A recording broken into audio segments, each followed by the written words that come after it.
কোটি কোটি দুর্নীতি করেও আত্মবিশ্বাসী জীবন। কোর্ট লকআপে ঢোকার মুখে বিস্ফোরক বড়মা তৃণমূল বিধায়ক। তিনি নির্দোষ, কেউ কিচ্ছু প্রমাণ করতে পারবে না, দাবি জীবন কৃষ্ণ সাহার। এদিন জীবনের জামিনের আবেদন খারিজ করে দিল আদালত। 25শে সেপ্টেম্বর পর্যন্ত জেল হেফাজতের নির্দেশ। নিয়োগ দুর্নীতি মামলায় কোটি কোটি টাকা আত্মসাতের অভিযোগ উঠেছে তার বিরুদ্ধে। তা সত্ত্বেও আত্মবিশ্বাসী বড়োয়ার তৃণমূল বিধায়ক জীবন কৃষ্ণ সাহা কোর্ট লকআপে ঢোকার সময়ও জোর গলায় বললেন তিনি নির্দোষ, কেউ কিছু প্রমাণ করতে পারবে না। কোনো অভিযোগ প্রমাণ করতে হবে, সব মিথ্যা অভিযোগ। আমি তো একটা নগণ্য গ্রামীণ এমএলএ, আমি তো মুর্শিদাবাদ এক প্রান্তিক গ্রাম থেকে উঠে এসেছি, শিডিউল কাস্ট পরিবারে উঠে এসেছি। মোবাইল ফেলার কোনো গল্প নাই, মোবাইল সঙ্গে সঙ্গে ইডিকে অফিসারকে দিয়ে দিচ্ছি। নতুন মোবাইল তো 3 মাস আর 6 মাস আগে কেনা, না কোনো পালানো চেষ্টা। ওটা তো আমার বাড়ির মধ্যে, আমি পুকুরে দাঁড়িয়ে আছি। বাবাই আপনার বিরুদ্ধে বলছে? বাবা কোনো ভাবি না, বাবা আছে, বাবা আমার নিজের বাবার পর না। বাবা আপনার বিরুদ্ধে কেন বলছে? কখনোই বলতে পারে না, বলছে মিডিয়াতে না, সেটা বলছে হয়তো ভয়ে বলেছে। শিক্ষক নিয়োগ দুর্নীতি মামলায় ইডির হাতে গ্রেফতার হওয়া তৃণমূল বিধায়ক জীবন কৃষ্ণ সাহাকে বৃহস্পতিবার ব্যাংকশাল কোর্টে তোলা হয়। জীবন কৃষ্ণের জামিনের আবেদন করেন তার আইনজীবী।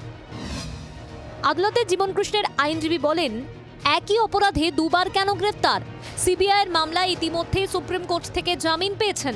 সিবিআইয়ের মামলার 2 বছর পর কেন কেস রেজিস্টার করে এখন গ্রেফতার করলো ইডি? যে কোনো শর্তে জামিন দেওয়া হোক। পাল্টা ইডির আইনজীবী বলেন, সিবিআই আর ইডি দুটি আলাদা সংস্থা, আলাদা মামলা। জীবন কৃষ্ণের পরিবারের সদস্যদের একে অপরের সঙ্গে যুক্ত কিছু লেনদেন পাওয়া গিয়েছে। 46 লাখ টাকা ব্যাংকে নগদ জমা করা হয়েছে পরিবারের সদস্যের নামে, যিনি সরকারি চাকুরে।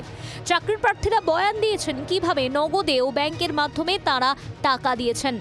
কেউ কি ঘুষের টাকা কোনোদিন মানে ক্যাশ ছাড়া এতে নেয় বলে আমার তো মনে হয় না। অ্যাকাউন্টে কেউ ঘুষের টাকা কোনোদিন নেয় না। সেখানেই তো ইডি বলছে যে ব্যাংকে নেওয়া হয়েছে। সেটা প্রমাণ এর সময় দেখা যাবে, ট্রায়ালের সময় দেখা যাবে। ইডির বিশেষ আদালতে এদিন জীবন কৃষ্ণের সঙ্গে দেখা করতে যান মুর্শিদাবাদের ভরতপুরের তৃণমূল বিধায়ক হুমায়ুন কবির। কিন্তু হঠাৎ কেন সাক্ষাৎ? হুমায়ুনের যুক্তি, হুমায়ুন কবির জীবন কৃষ্ণ সার সঙ্গে দেখা করতে এসছে, এর মধ্যে অন্য কিছু খোঁজার কোনো বিষয় না। মানে আজকের আপনি তৃণমূলের বিধায়ক বা দলীয় জায়গা থেকে আসেননি, একেবারে ব্যক্তিগত ভাই হিসেবে দেখা করতে এসছেন? নিশ্চয়ই নিশ্চয়ই, বিধায়ক হিসাবে তো আমাকে দল বলেনি। আমি আমার চলাফেরা, আমার নিজস্বতা, আমার বক্তব্য, আমি কার সঙ্গে মিশবো, কার সঙ্গে দেখা করব, এটা যেমন আমার বিষয়, তেমনি অন্যরা করবে না কেন, করছে না কেন, সেটার ব্যাপারে আমার কোনো মন্তব্য। যদিও জীবন কৃষ্ণের সঙ্গে আচমকা হুমায়ুন কবিরের সাক্ষাতে শুরু হয়েছে রাজনৈতিক তরজা। কে কার সাথে দেখা করবে, কার সাথে মধুর সম্পর্ক আমাদের তো জানা নেই। আমি শুনছিলাম এই হুমায়ুন কবির সাহেব যেই আলাদা দল খোলার নাকি একটা চেষ্টা করছেন, তার জন্য হয়তো সমর্থক জোড়াতে গেছিলেন, চলো ভাই দুজনে মিলে করি। গেছিল এবং তারা এইসব নিয়ে আবার আলোচনায় এসেছেন জীবন কৃষ্ণ, তারপরে তার সঙ্গে দেখা করতে গেলেন। শাসকের হাবভাবেই স্পষ্ট, জীবন পর্ব ঝেড়ে ফেলতে চাইছেন তারা। কিন্তু জীবনের দুর্নীতি থেকে কি সহজে নিষ্কৃতি মিলবে? বিক্রম দাসের রিপোর্ট, জি 24 ঘন্টা।